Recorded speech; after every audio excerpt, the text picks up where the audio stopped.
Hey y'all, welcome to the APAC Podcast. This is our first episode. As always, I'm LJ. My pronouns are he, him, his, and I am your historian for this year. I'm Janelle. I'm the PR marketing co-chair, and my pronouns are she, her, hers. I'm Eliza. My pronouns are she, her, hers, and I am the secretary. And I'm Christine Angie. My pronouns are she, her, hers, and I'm also the other PR marketing co-chair. For sure.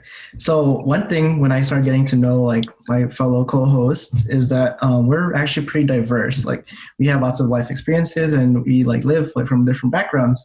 So the topic today that we're going to talk about is how we were in our most influential parts of our lives, high school. So I see that Eliza and Christine went like this real quick. So was high school bad or good for y'all?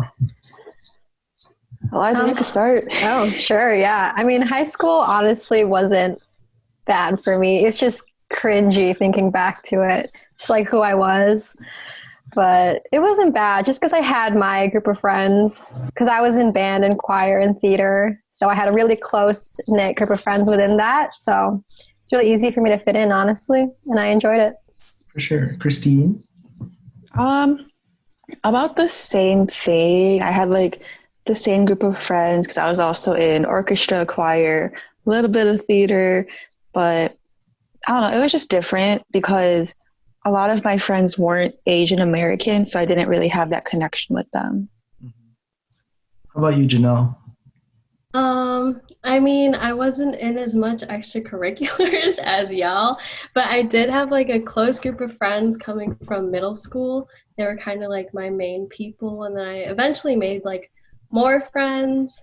So, I mean, it wasn't entirely bad. I don't think it was the best experience. Definitely the most influential, I would agree. But yeah, I like college a lot more. I know Christine said that she didn't really grow up around that many Asian people in high school in her cliques. Was that the same for you, Eliza and Janelle, or did it kind of change? Is it different for you guys growing up? No, it was about the same. There were no Asian Americans, honestly. Not really any sort of diverse clubs either. There was no association of Latin American students, nothing like that. You, Janelle? I think my high school was pretty diverse, I gotta say. So I had a lot of Asian American friends. I feel like that comprised of most of my friends. So I think it was actually really different coming to college at ISU, which is kind of like a PWI, which I mean, it is a PWI, but yeah. I feel that. No, for me personally, I didn't have any Asian friends. The only people that I talked to were Lolas, grandpas and grandpas, at church, kind of to practice Filipino culture. If you guys didn't know, Lula and Lola is grandpa and grandma in Filipino. But yeah, I did feel I did distance myself from my culture more because of the people I surrounded myself with. Did you guys feel that was the same case for y'all, or is it kind of different to kind of fit in?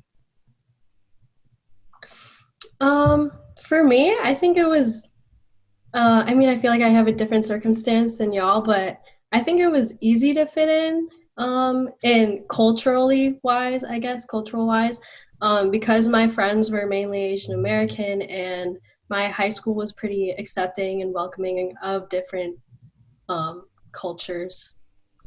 For sure. I think for me personally, it was hard to fit in. Even when I sought out Asian American experiences, going to an anime club, I was the only Asian person there. That was kind of whack, but pretty odd to think. But yeah, for sure. For me personally, I did wish I had more of a tie with my Asian American identity, in high school. So, how about you guys, Christine and Eliza? Christine, you can go ahead. Sorry, what was the question? How did you guys feel kind of being distanced from your Asian American identity? For me, I would do whatever I could to close that distance. So I was close with some of the Asian Americans in my school, but I would always be seeking out more. So in my choir when I was a senior, I made friends with a bunch of the freshmen who were also Filipina because they reached out to me. And also in my high school, we didn't have any like Asian group on campus, and one of my friends wanted to start one. And so we were like hitting up people being like, hey, would you join this if it were a thing? And a lot said yes, but sadly it didn't go through because we were busy with college applications and all of that. But a lot of people said they were into it. So I was kind of sad because it would have been nice. I feel that. I would definitely have taken advantage of that in high school. What about you, Liza? Yeah, same as Christine. My school also did not have an Asian American club or anything, but the other school in my district did. My cousin went to that school, and I went to this event where they, like, every culture would put together like a cultural dance and perform it. And I was like, dang, I really want that. Because when I was in high school, it wasn't even something that I was thinking about, honestly, like culture and all that. Honestly, I don't know. Just not something that was very present in my high school life. I felt the same because one of my roommates she was showing us a bunch of videos from her high school experience, and a lot of it was from like a cultural showcase too type of thing where they'd be doing like cultural dances, and she was in like Filipino club and Vietnamese club, like it didn't matter, and she would learn about all the cultures. And I was just like, wow, I wish we could do that. For sure. Yeah, I felt the same way too. But my avenues of like Asian American like finding was very short in high school. So actually for me, I like hang out with lots of like Latinos, Latinx type of like people. So to find myself, I guess, but it kind of just put me in a deeper hole, trying to conform to like their culture type of thing. So that was kind of different for me. But I guess moving it on to Janelle, going along like with like Asian American like identity and like culture, since you were more like connected to that, how did that play out like with your family? Like were you more closer to your family, or did it kind of distance you since you guys were kind of similar?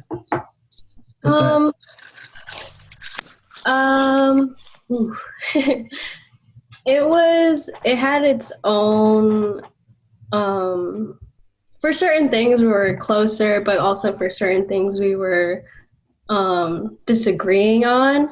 I feel like because even though I had Asian American friends, we were heavily influenced by American values, as in like individualism, and Asian values is more collectivism. So I had a lot of clash between me and my parents.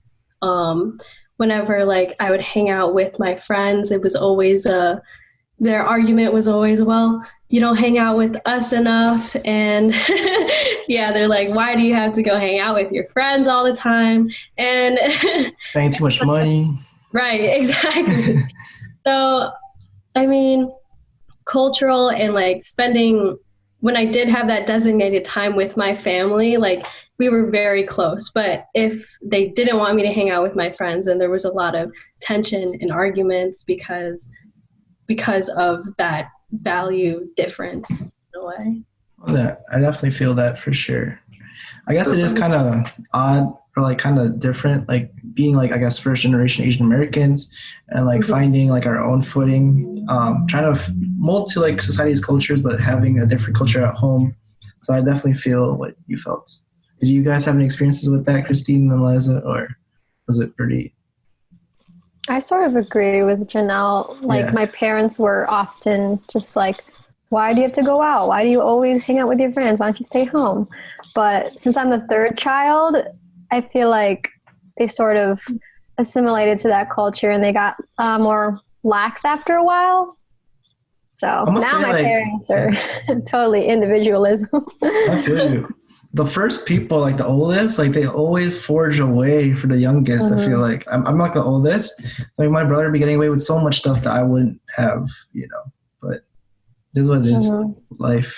It's like kind of different for me because like I am the youngest of two. I have an older brother, but my brother is such a homebody. So like they never had like problems with him. So when it got to me, and I'm not really a homebody, I like to go out, they were really like hard on me because of that.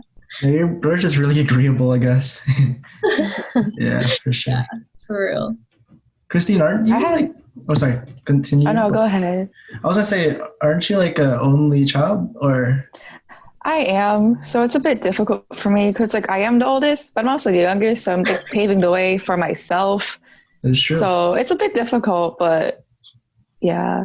I did have a question relating back to school. What's up? Did y'all have any Asian American teachers in high school?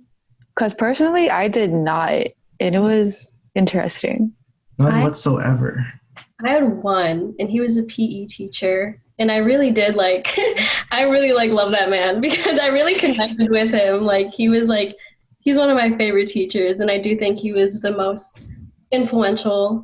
most influential besides my coaches for today and I really think it was because he was Asian American and that I could connect with him on that level. Actually, like to go off of that, I actually had one Asian American mentor growing up. He was actually a guitar teacher of mine. So back in the day, like people would call me like weeaboo and stuff like that for like listening to anime stuff and getting into like Asian culture, which doesn't make any sense.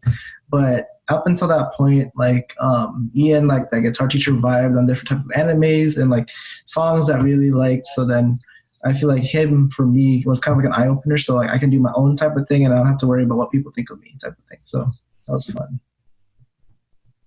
No doubt.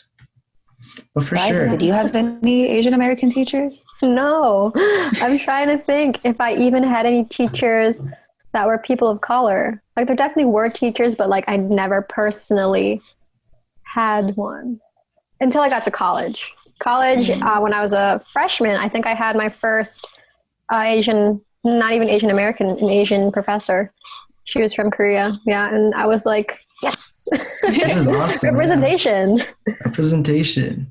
For sure. Well, now that like you were talking about college, what do you guys think about college compared to high school? Like, since our avenues are more open, what do you guys think about that? Like, what's some advice for like some freshmen or like people who haven't really found themselves in college to like explore themselves like culturally and stuff like that? I know for me, I really had a problem my first semester here because, as I said, I came from a really diverse high school, and then I came here, which is mainly white people. And Nothing wrong with that. And it was just really hard for me to find people who I could connect to like that. So I genuinely considered transferring to OI because their Asian population is a lot higher than ISU. So for advice, I would definitely say to join clubs. Like, it seems so cliche to say, but that's how I found APAC, and that's how I'm here, and that's how I feel like I am part of this community now. I totally agree. I feel like all my friends are from the RSOs that I joined, like my acapella group in APAC. Yeah, join the clubs.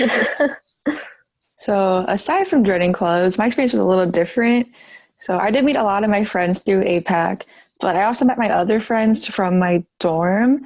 What I did is I was actually in a group meet from my floor, and I think I private messages one of the girls, and I was like, hey, we live on the same floor. You want to go lunch with me?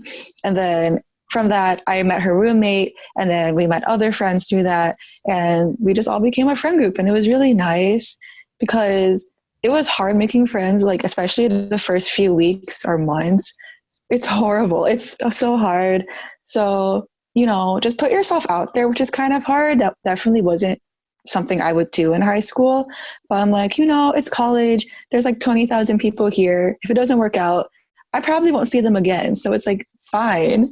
So definitely put yourself out there.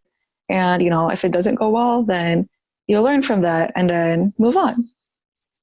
For the first time in our lives, we are able to do things for ourselves, not live at home with our parents. So I do urge you guys to explore out. And I know for some of us who live in individualistic homes, it might be hard, but doing what Christine did, private messaging someone and taking that first initiative, even joining DAO, diversity advocacy organization groups, you might be able to find like, or you will be able to find like your own niche, and then people who like like-minded just like you. So for sure. Mm-hmm. Mm-hmm. You guys have anything else to add? Yeah. Are we done though? No, just to add with that. Oh, well, I was going to say, on top of, putting yourself out there and exploring out, also remember to also explore in, because sometimes it's okay to be lonely, like, because you can really get to know yourself. Because I did not know how to be lonely my freshman year, and it was so lonely. But at the same time, like, I really got to know myself and figure myself out, and that made it honestly easier to like make friends and stuff, because Sure. I just knew how to be myself more. Yep. Don't be a people pleaser. Be yourself. Yes. Your priorities come first, and then the people who are like-minded and same vibes will attract to you, and then you'll have even more deeper connections. And to add on to you, Eliza, freshman year, I did hang out with lots of people who, like, looking back, they weren't similar to me. They were more or less like friends of friends of friends, and they were just a sense of community, or like kind of like a comfort zone. But I'm glad that I joined APAC, and then I was able to get onto board, and I was able to meet amazing people like you guys, and have like a new different home, for sure. Oh, I'm not cry. For sure. So yeah, I guess that wraps up the first episode of the APAC podcast. Woo! Wow. Check out the socials. Janelle and Christine have those on lock. So Our Instagram is where should we say it? yeah. You're good. Our Instagram is at APAC Ilstew. Our Snapchat is at APAC_Ilstew. Our Facebook is APAC Ilstew, or Asian Pacific American Coalition. GroupMe QR code is available on our Instagram and story highlights. And TikTok is APAC Ilstew. Follow it. It's new. Yes, sir. Sure. Yes. Pioneered by Christine and Janelle. Sure. All right. So see y'all. Thanks for listening. Thank you for listening. Bye.